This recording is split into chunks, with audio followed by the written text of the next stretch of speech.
22절 말씀입니다. 오늘은 로마서 11장 25절에서 32절 말씀, 지난주에 이어서 구원을 받을 온 이스라엘 2부입니다. 아마 이 설교는 한 3부, 4부까지 갈 정도로 제가 거의 주일 설교에 해당하는 그 분량만큼 연구를 하고 또 묵상하면서 준비했는데, 오늘은 2부 순서 되겠습니다. 로마서 11장 25절에서 32절을 우리 교독하시다가 마지막 한 구절은 합독하도록 하시겠습니다. 형제들아, 너희가 스스로 지혜 있다 하면서 이 신비를 너희가 모르기를 내가 원하지 아니하노니, 이 신비는 이방인의 충만한 수가 들어오기까지 이스라엘의 더러는 우둔하게 된 것이라. 그리하여 온 이스라엘이 구원을 받으리라. 기록된 바 구원자가 시온에서 오사 야곱에게서 경건하지 않은 것을 돌이키시겠고, 내가 그들의 죄를 없이 할 때에 그들에게 이루어질 내 언약이 이것이라 함과 같으니라. 복음으로 하면 그들이 너희로 말미암아 원수된 자요, 택하심으로 하면 조상들로 말미암아 사랑을 입은 자라. 하나님의 은사와 부르심에는 후회하심이 없느니라. 너희가 전에는 하나님께 순종하지 아니하더니 이스라엘이 순종하지 아니하므로 이제 긍휼을 입었는지라. 이와 같이 이 사람들이 순종하지 아니하니 이는 너희에게 베푸시는 긍휼로 이제 그들도 긍휼을 얻게 하려 하심이라. 다같이요. 하나님이 모든 사람을 순종하지 아니하는 가운데 가두어 두심은 모든 사람에게 긍휼을 베풀려 하심이로다. 아멘. 어제부터가 날씨가 상당히 쌀쌀해지고 있습니다. 그래서 오늘 예배당에 들어올 때에도 좀 쌀쌀한 기온을 느꼈는데, 이제 날씨가 이렇게 점점 바뀌고 있고 심지어 이제 추워지기까지 하고 있는 이러한 상황에서는 참 따뜻한 말씀이 특히 더 좋은 것 같아요.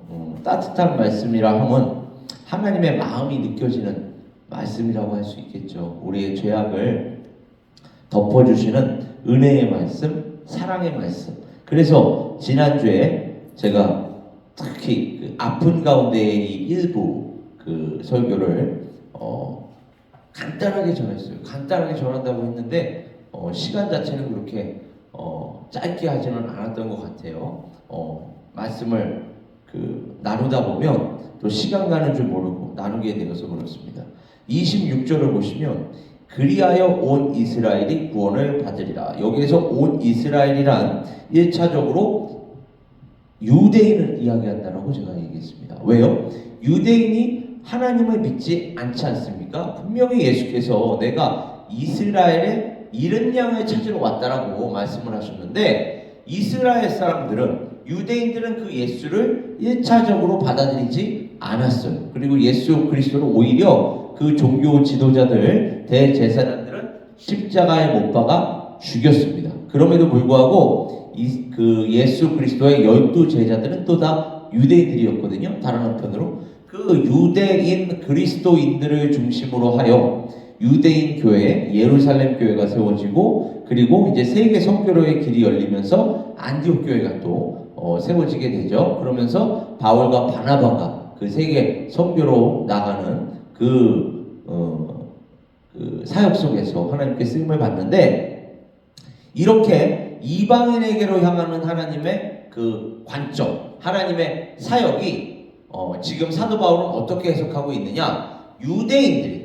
이스라엘에게 먼저 하나님께서, 예수 그리스도께서 다가가셨음에도 불구하고 그들이 이 복음을 받아들이지 않음으로 인하여 하나님께서 지금 이 기간 동안에는 이방인들에게로 향하셨다. 그리고 이방인들에게로 향하실 때에 하나님께서 유대인은 그렇다고 완전히 버리셨던 것이 아니라, 버리시겠다라는 그러한 말씀이 아니라 이방인의 충만한 수가 들어오기까지, 그러니까 이방인들 중에서 하나님께서 택하신 자들이 있다는 거 아닙니까? 그들의 수가 완전히, 그거 하나님만이 아시는 거죠. 그 충만한 수는. 그 충만한 수가 들어오면 이제 이스라엘 또한 그 이방인들이 구원받은 모습을 보고, 우리가 원래 선민인데, 우리가 원래 하나님의 택하신 백성인데 저들은 뭐지? 하고 하면서 하나님께 대한 질투를 느끼고 하나님께 대한 시기를 느껴서 다시 하나님께로 돌아온다는 거 아닙니까? 그렇게 하나님께서는 이 모든 계획과 섭리를 다 주관하시는 분이라는 거예요. 그리하여 온 이스라엘이, 그러니까 이제 유대인들 중에서도 하나님의 예수 그리스도 안에서 하나님의 택하신 자녀들이 있다는 거 아닙니까? 이제 그들도 그때에 가면 돌아온다. 지금도 사실은 조금씩 돌아오고 있죠. 그 예수 그리스도를 믿는 유대인 공동체가 있지 않습니까? 공동체가 물론 소수이기는 하지만 이제 앞으로 예수 그리스도께서 다시 오실 그날이 가까이 오면 올수록 유대인들 또한 하나님께서 택하신 사람들은 한 명씩 두 명씩 이제 돌아오게 될 줄로 믿습니다. 그러나 이것 또한 우리의 의지, 우리의 노력으로 되는 게 아니에요. 그것이 바로 우리의 의지와 노력으로 된다라고 하면 백투 예루살렘이라든지 이렇게 과격한 선교 여행, 선교 운동, 선교 단체들로 변질이 될 수 있다고 제가 지난주에 말씀을 드렸습니다. 이것은 하나님의 계획과 섭리 속에서 하나님께서 은혜 주실 자에게 은혜를 주시고 긍휼히 여기실 자에게 긍휼을 베푸신다. 그래서 이거는 신약 성경만의 말씀이 아니라 구약 성경에서부터 계속 제시되어 온 하나님의 말씀이다라는 것을 사도 바울은 로마서에서 가장 직접적으로 또 말씀을 하고 있는데 로마서 9장 17절에서 18절을 가보면 성경이 바로에게 이르시되 내가 이 일을 위하여 너를 세웠으니 곧 너로 말미암아 내 능력을 보이고 내 이름이 온 땅에 전파되게 하려 함이라 하셨으니 그런즉 하나님께서 하고자 하시는 자를 긍휼히 여기시고 하고자 하시는 자를 완악하게 하시느니라. 그렇다고 해서 하나님께서 죄를, 악을 그 사람 마음속에 집어넣는다는 말씀이 아니에요. 이걸 원어를 가보면 우리는 원래 완악이라고 했어요. 우리는 원래 죄로 가득한 인간입니다. 그래서 죄로 가득한 인간은 그냥 그대로 놔두신다는 얘기예요. 거기서 은혜를 안 주시고 은혜 주실 자에게는 은혜를 주시는데 그냥 가만히 놔두시는 거예요. 그러니까 택함 받지 못한 자들은 그냥 가만히 있다 보면 그 죄의 삭신 사망으로 가게 되는 것입니다. 그러나 은혜를 주실 자에게 하나님께서 내가 저 사람은 구원하기로 작정을 했다, 계획했다, 그리고 예수 그리스도 안에서 그 핏값으로 샀다, 이런 자들은 하나님께서 반드시 은혜를 주시고 그 은혜 받을 자에게 은혜를 주시고 긍휼을 받을 자에게 긍휼을 주신다라는 그 말씀이에요. 그리고 여기서 한 가지 더 살펴봐야 할 것은 성경이 바로에게 뭐라고 얘기했다고요? 내가 이 일을 위하여 너를 세웠으니 곧 너로 말미암아 내 능력을 보이고, 누구를 말미암아요?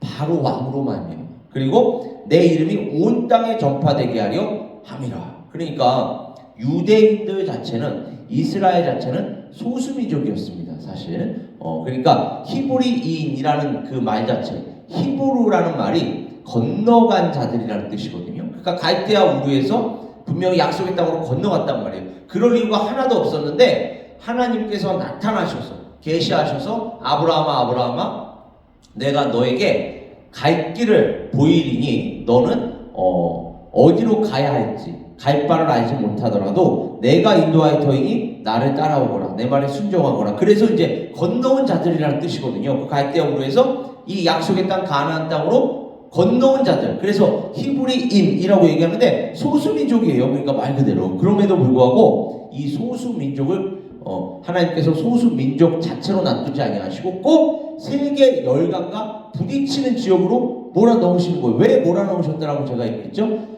유대인들, 그러니까 하나님의 자녀들에게만큼은 내가 너희들이 이 세상에서 가장 강력한 나라들로 둘러싸여 있다 할지라도 내가 너희와 함께하면 너희는 반드시 이길 거야. 그러니까 너희는 그 주변 열강, 이집트, 아수르, 그러니까 북쪽으로는 아수르가 있었고요, 남쪽으로는 이집트가 있었고요, 그리고 또 이 북서쪽으로는 또 유럽, 그리고 나중에는 그리스, 로마로까지 이어지고 이 모든 주변 열강, 그리고 오른쪽으로는 그들이 나왔던 바벨론, 페르시아 이렇게 있었단 말이에요. 그러니까 주변이, 우리나라는 게임도 안 돼요. 우리나라는 그래봐야 위쪽으로 중국, 몽고, 그 다음에 이쪽으로는 일본, 이게 다잖아요. 고작해요. 근데 여기는 동서남북 전체가 다 그냥 세계 열강, 그것도 가장 강력한 제국들로 둘러싸여 있었으니 하나님께서 그럼에도 불구하고 내가 이 세계를 창조하고 이 역사를 주관하는 나를 바라본다면, 나를 믿는다면, 내 말씀에 순종한다면 너희들은 반드시 이길 거야. 그러니까 나만 바라봐를 훈련시키기 위해서 그 가나안 땅으로 몰아 넣으신 거거든요. 그리고 두 번째, 하나님의 입장에서는 지금 조금 전에 제가 얘기한 나라들이 어떤 나라들입니까? 세계 역사를 좌지우지했던 나라들이에요. 그러니까 아수르, 시리아가 있었고요. 그 다음에 이집트가 있었고요. 바벨론, 페르시아가 있었고요. 그리스가 있었고요. 물론 마케도니아, 그리스, 스파르타, 그 다음 마케도니아, 그래서 헬라 제국이 되고 그 더 서쪽으로 가면 나중에 로마 제국이 이제 세계를 정복하게 되는데 왜 이 틈바구니 속에 있었느냐? 하나님께서는 주변 변두리에서 당신의 역사를 이루신 것이 아니라는 것입니다. 모든 사람이 세계 역사를 공부하는 사람이라면 간과할 수 없는, 정말 지나칠 수 없는 그 나라들의 역사 속으로 하나님께서 들어가셔서 너희들이 내가 살아있음을, 내가 역사하는 하나님이라는 걸 반드시 이 성경을 통해서는 특별히 계시지만 일반 계시를 통해서도 먼저 발견하게 하시고, 일반 계시에서 발견했다면 이렇게 교회와 그리스도인들을 통해서 성경을 통하여 그들이 하나님을 인격적으로 개인적으로 알아갈 수 있는 특별 계시까지 주신 것입니다. 이게 얼마나 놀라운 하나님의 계획과 섭리입니까? 그러니까 바로 왕에게 특히 역사하신 이유는 뭐라고요? 내가 내 이름을 온 땅에, 그러니까 온 땅에 전파될 수밖에 없어요. 그 세계 열방 속에서 하나님께서 역사하셨으니까 세계 역사에도 길이 남은, 그러니까 예수를 믿는 자나 믿지 않는 자나, 홍해바다라는, 모세가 홍해바다를 갈랐다는 거 모르는 사람이 있습니까? 사실 그러니까 아무도 없단 말이에요. 다윗과 골리앗 스토리를 모르는 사람이 있어요? 없단 말이에요. 예수를 안 믿어도 다 알 수 있을 정도로 일반 계시를 통해서도 하나님께서는 이렇게 역사하셨다. 그러니까 우리는 그 하나님을 인격적으로 개인적으로까지 믿고 나아갈 수 있으니 이 얼마나 큰 은혜를 받은 자들입니까? 그리고 22절에 24절을 가보면 만일 하나님이 그의 진노를 보이시고 그의 능력을 알게 하고자 하사 멸하기로 준비된 진노의 그릇을 오래 참으심으로 관용하시고 또한 영광 받기로 예비하신 바 긍휼의 그릇에 대하여 그 영광의 풍성함을 알게 하고자 하셨을지라도 무슨 말을 하리요? 이 그릇은 우리니 곧 유대인 중에서뿐만 아니라 이제는 이방인 중에서도 부르신 자니라. 그러면서 그들을 버리는 것이 세상에 화목이 되거든. 그러니까 유대인들을 잠시 잠깐 버리셨잖아요. 하나님께서 세상에 화목이 되거든. 그 받아들이는 것이 죽은 자 가운데서 살아나는 것이 아니면 무엇이리요? 제사하는 처음 익은 곡식가루가 거룩한 즉 떡덩이도 그러하고 뿌리가 거룩한 즉 가지도 그러하니라. 이렇게 하나님께서 이방인들도 구원하시고, 그리고 종국적으로는 이제 이스라엘, 그러니까 유대인들 중에서도 하나님의 택하신 자들만큼은 구원하시기 위하여 바로 이러한 계획과 섭리 속에서 역사하고 계시다라는 거. 그래서 예레미야, 이사야 이런 선지자들을 통해서도 하나님께서는 결국은 유대인과 이방인을 모두 다 하나님께서 택하신 백성이라면 구원하실 것이다, 이렇게 우리에게 알려주고 있습니다. 그래서 불순종이라는 게, 여기에서는 특별히 이스라엘의 불순종이죠. 불순종이라는 게 하나님께서 당신의 독생자로 성육신하게 하시고, 이게 성탄절 아닙니까? 성탄절. 십자가에서 희생하게 하시며 죽은 자들 가운데서 살아나게 하심으로써 부활절입니다. 그죠? 그래서 성육신과 부활을 통하여 이루어지는 구원이라는 것을 예수 그리스도께서 친히 공생의 기간 동안에 선포하셨을 뿐만 아니라 보여주셨던 죄인들을 향한 하나님의 긍휼, 그것이 바로 하나님의 긍휼이었던 거예요. 뭐가요? 성육신과 부활이, 성육신과 십자가가 불순종으로 인하여 원래 죽어야 하는 자들인데 그들을 내버려 두지 아니하시고 당신께서 당신의 독생자 예수 그리스도로 성육신하게 하시고 십자가에 달려 돌아가게 하셨을 뿐만 아니라 부활 그리고 승천하게 하셔서 구원을 완성하셨습니다. 이것이 바로 하나님의 긍휼이라는 거예요. 왜 긍휼이죠? 하나님은 이렇게 하실 이유가 전혀 없으셨어요. 원래 없으셨는데 우리를 긍휼히 여기셔서, 우리를 불쌍히 여기셔서 사랑과 은혜를 베풀어 주셨기 때문에, 그래서 이것을 사도 바울이 지금 뭐라고 얘기하느냐? 하나님은 그 모든 역사를 진행하는 데 있어서 후회하심이 없으신 분이야. 그래서 후회하심이 없는 하나님의 은사와 부르심이라고 얘기합니다. 이것이 우리를 불러주신 거에 대해서 하나님께서는 후회가 없으신 하나님, 전지전능하신 하나님이실 뿐만 아니라 우리를 구원하셨을 뿐만 아니라 우리를 이제 사용하기 원하십니다. 그래서 은사를 주시는 거예요. 그러니까 은사를 주시는 게 우리가 교회 공동체 안에서 쓰임 받도록. 그래서 수많은 은사들이 있다고 얘기했잖아요. 그러니까 그 은사들을 가지고 이 은사가 세상으로 나가면 뭐가 되죠? 재능이 됩니다. 탤런트가 돼요. 근데 세상과 교회가 얼마나 이 재능, 은사를 다르게 취급하는지 한번 보세요. 세상으로 나가면요, 이 재능을 가지고 경쟁을 합니다. 누가 잘났네? 누가 조금 더 잘났네? 이렇게 누가 1등이네? 누가 2등이네? 이렇게 경쟁하는 세상 속에서 서로가 서로를 높여주기보다는 어떻게 하면 내가 저 상대방을 짓밟아서 적점에 오를까? 이게 세상이에요. 그게 죄인들의 세상입니다. 근데 교회 공동체로 오면 은사가 왜 하나님께서 은사를 주신다고요? 다양한 은사를 주시는 이유는 우리로 하여금 그 은사들을 가지고 경쟁하라고 주신 게 아니라 한 몸 이루라, 한 몸을 세우라고 주신 것인 줄 믿습니다. 그러니까 우리는 경쟁이 아니라 화합입니다. 화합. 이게 바로 달라야 하는데 참 안타까운 현실은 교회 안에서조차도 참 이런 은사들을 가지고 내가 잘났네, 네가 잘났네, 그리고 내가 어떤 직분이네, 네가 어떤 직분이네, 이런 걸로 가지고 맨날 다투고 싸움질하니까 이게 하나님께서 보시기에 얼마나 마음이 아프시겠습니까? 교회에서도 맨날 자랑하는 게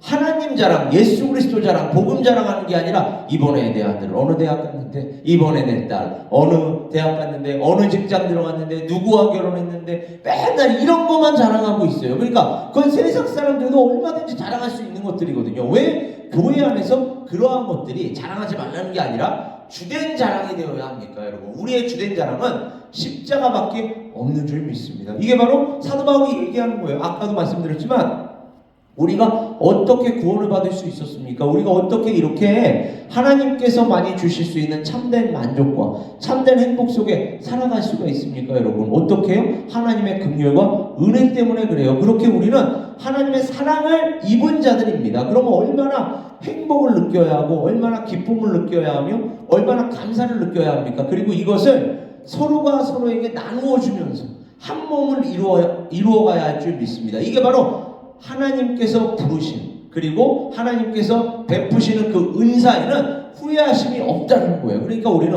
하나님께서 주신 그 부르심과 또 은혜 받은 대로, 또 은사 받은 대로 정말로 한 마음과 한 뜻을, 예수 그리스도의 한 몸을 이루어야 할 줄 믿습니다. 이게 바로 하나님께서 교회를 향한 뜻이에요. 그리고 이것 때문에 사실은 예수 그리스도께서 십자가에 달려 돌아가신 것입니다. 왜요? 우리와 하나가 되기 위해서. 그리고 예수 그리스도 안에서 우리로 하나가 되게 하기 위해서. 그러니까 다시 한번 얘기하자면 하나님과 하나가 되게 하기 위해서, 이게 수직적인 거죠. 십자가가 하나님과 하나가 되기 위해서, 그리고 예수 그리스도 안에서 상호간에 형제자매끼리 하나가 되게 하기 위해서. 근데 하나가 되어야 하는 공동체조차 교회 안에서 우리의 죄성을 극복하지 못하고 경쟁을 하고 있다면 이건 하나님께서 우리를 부르신 그 부르심과 은사에 어긋나는 말과 행동입니다. 어긋나는 신앙생활이에요. 사실은 신앙생활이라고 하지도 않습니다. 그래서 우리는 이러한 모습이 보일 때마다 정말로 자기를 쳐서 정말로 예수 그리스도를 닮은 인격으로, 예수 그리스도를 닮은 삶으로, 예수 그리스도를 닮은 다른 사람들과의 관계로 변화가 되어야 할 줄 믿습니다. 사실 그걸 위해서 우리가 이렇게 모여서 함께 말씀을 나누고 기도하는 거예요. 그래서 마가복음 10장 42절에서 45절을 가보면 예수께서 이렇게 말씀하시죠. 예수께서 불러다가 이르시되 이방인의 집권자들이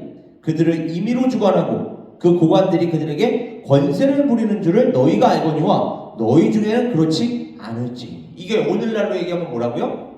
세상으로 나가면 내가 잘났네, 네가 잘났네 서로 경쟁하지만 너희 중에는 그렇지 않다. 너희 중에는 누구든지 크고자 하는 자는 섬기는 자가 되어야 한다. 너희 중에 누구든지 으뜸이 되고자 하는 자는 모든 사람의 종이 되어야 하리라. 인자가 온 것은 섬김을 받으려 함이 아니라 도리어 섬기려 하고 자기 목숨을 많은 사람의 대속물로 주려 함이니라. 제가 수요 예배 때도 이 말씀을 드린 적이 있는데, 아담은 모든 사람의 표상이지만 예수는 모든 사람의 표상이 아니라 예수를 믿는 자들의 표상이라고 얘기했어요. 그러니까 아담은 모든 사람으로 하여금 죄를 짓게 만들었지만 예수는 모든 사람의 대속물이 아니잖아요. 지금 뭐라고 얘기했죠? 많은 사람의 대속물. 그 얘기는 뭐냐면 하나님께서 모든 사람을 다 구원하시는 게 아니라 우리가 헤아릴 수 없는 계획, 섭리는 온전히 이해할 수 없지만 택하신 자들만 구원하신다는 거예요. 그러니까 모든 사람이 아니라 많은 사람의 대속물, 여기서 대속물이라는 게 substitution입니다. substitution이라는 건 우리가 흔히 세상에서 대체제라고 쓰는 말이에요. 대체제. 어떤 거에 대체제, 대용물. 그러니까 우리를 대신해서 예수께서 원래 우리가 죽어야 되는데 사망으로 인한 그러한 형벌, 사망 권세를 이기지 못한 형벌을 우리가 받아야 하는데 예수께서 죄가 없으심에도 불구하고 우리를 대신하여, 이게 substitution이거든요. 대신하여 우리의 모든 형벌을 다 받으셨고, 그래서 우리가 예수를 믿기만 하면 예수 안으로 들어가서 형벌을 다 받은 자들이 되는 거예요. 형벌을 다 받았을 뿐만 아니라 예수 그리스도 안에서 모든 좋은 것을 나누는 자들이 되는 줄 믿습니다. 그리고 나누는 자들, 정말 모든 좋은 것을 우리만 갖고 있는 것이 아니라 나누는 자들이라는 데에 우리는 초점을 맞춰야 돼요. 우리만 갖고 있는 것이 아니라 우리는 그 모든 것을 세상에 알려야 하는 그러한 사명을 지니고 있습니다. 물론 이 세상이 점점 하나님으로부터 멀어지고 있는 게 사실이에요. 하나님으로부터 점점점 가까이 가기보다는 하나님으로부터 점점 멀리. 그러니까 우리 찬송가 가사에 나 주를 멀리 떠났다 이제 옵니다가 되어야 하는데 점점 더 멀리 떠나고 있는 그러한 지금 세상을 우리가 확인할 수가 있어요. 그럼에도 불구하고 우리가 실망하거나 사역을 감당하는 데 있어서 특히 좌절할 필요도 없는 것이 이사야 14장 24절에 만군의 여호와께서 맹세하여 이르시되 내가 생각한 것이 반드시 되며 반드시 될 거예요. 하나님의 뜻이 반드시 이루어질 겁니다. 내가 경영한 것을 반드시 이루리라. 그리고 하나님은 약속을 기업으로 받는 자들에게 그 뜻이 변하지 아니함을 충분히 나타내시려고 그 일을 맹세로 보증하셨다. 그러니까 여러분 이 보증이라는 것도요 하나님만 보증 서실 수 있는 거예요. 우리는 애초에 보증 설 수가 없는 것들입니다. 왜요? 우리 처신도 잘 못하는 사람들이 누구를 보증 서겠다는 것입니까, 여러분? 그러니까 자꾸만 보증 서지 마. 보증 섰다가 특히 연대 보증 섰다가 큰일 나. 그런 말씀을 하는 게 아니에요. 성경은 너희들은 애초에 누군가를 위하여 보증을 설 수 없는 존재야, 그런 뜻입니다. 너나 잘해, 이 뜻이에요. 우리 스스로도 앞길을 제대로 관리하지도 못하고 처신도 제대로 못하는 존재들이 누가 누구를 위하여 보증을 선다는 것입니까? 누구만이 보증을 설 수 있다는 거예요? 하나님만이, 예수 그리스도만이, 성령님만이 우리를 위한 보증이 되실 수가 있다는 것입니다. 그래서 하나님께서 스스로 보증이 되셨대요. 내가 내 스스로 보증을 할게. 너희들은 반드시 구원받을 거야. 왜? 내가 구원하기로 작정을 했으니까. 그러니까 온갖 좋은 은사와 온전한 선물이 다 위로부터, 아까 그래서 우리가 찬송가 뭐를 불렀죠? 저 높은 곳을 향하여. 온갖 좋은 은사, 온전한 선물이 다 위로부터 오는 거예요. 위로부터. 그래서 우리는 그것을 재능이라고 얘기 안 하고 은사라고 하는 것입니다. 은사. 그죠? Spiritual gift, heavenly gift, gift from God. 이렇게 얘기하는 거. 하나님으로부터 온 선물이다. 위로부터 빛들의 아버지께로부터 내려오나니 그는 변함도 없으시고 회전하는 그림자도 없으시니라. 오늘 이 시간도 정말로 우리가 다른 데에 한눈 팔지 말고 하나님의 말씀대로 하나님만 바라보면서, 그때 하나님께서 우리에게 부르심과 은사의 후회하심이 없을 그 모든 것들을 우리에게 다 주시거든요. 그것들을 받아 유지할 뿐만 아니라 지킬 뿐만 아니라 나누는 자들이 되어야 할 줄 믿습니다. 그때 하나님께서 이방인들의 그 구원을 통해서 종국적으로는 이스라엘까지도 구원하시는 것처럼 우리를 사용하셔서, 그 원리대로라면 우리를 사용하셔서 또 다른 누군가들을 구원하실 거예요. 저는 에베네스의 성교교를 통해서 하나님께서 하나님의 택하신 자들 불러 모으실 것이고 구원하시는데 쓰임받는 교회가 되게 하실 줄 믿습니다. 우리 교회가 앞으로 바로 이러한 사명, 이러한 사역 온전히 감당할 수 있기를 이 시간 다시 한번 주님의 이름으로 축원합니다. 우리 시간 함께 기도하겠습니다. 아버지 하나님,